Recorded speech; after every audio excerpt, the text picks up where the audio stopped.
how can you earn money from the government if you are a hacker? Well, you can if you're an ethical hacker. Now also known as white hats, they have been tapped on to weed out bugs and stress test the security of 12 internet-facing government systems. Set to take place from November 18 to December 8, a special bonus of $680 will be awarded to participants who find bugs in mobile applications. This bonus will be in addition to the typical rewards given out for the program, which range from $250 to $10,000 US, depending on the severity of the discovered vulnerability. Some of the 12 systems to be tested include the Ministry of Home Affairs eFocus and Eyewitness Web Services, and the Health Promotion Board's Health Hub app. We have journalist Hariz Baharudin in the studio now to tell us more. Hey Hariz. Hi. Welcome to the show. Now Hariz, this is the third bug bounty program. And there certainly seems to be some emphasis placed on finding bugs in mobile apps, right? Correct. So this is the third, like you said, it's the third bug bounty program, or BBP for short. And it's the first time the government actually given an added incentive of US $500 for whoever finds a bug in a mobile app. So I think we can see that this is sending a strong message that mobile threats are not to be ignored, that they can be a bit more complicated to detect, I think, and I think the government wants to make sure that we all don't take them lightly.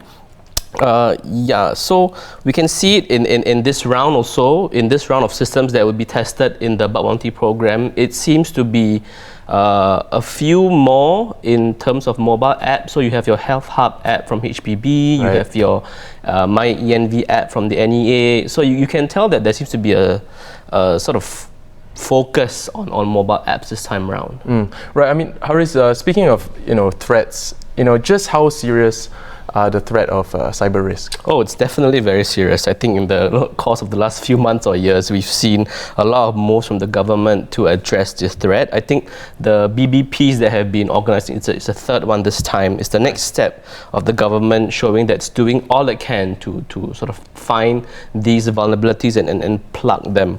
So I think it's reflected by this desire to actually make sure any kind of risk that can be eliminated is eliminated by crowdsourcing this risk through these bug bounty programs.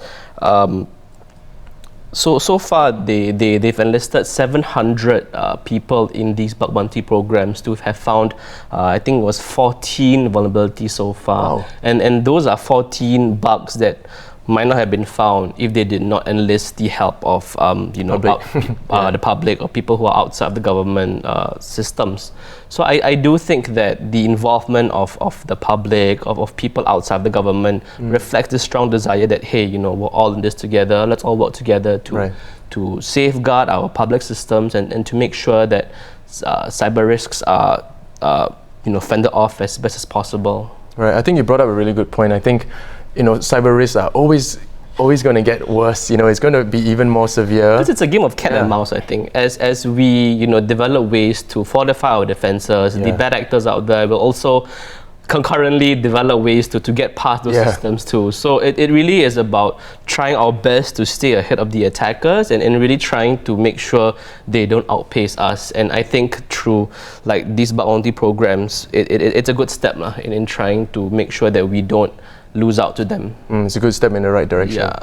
Well, thanks Hariz for coming on the show and for telling us a little bit more about this issue. Now, if you'd like to read the full story, you can always head on down to our website at straitstimes.com.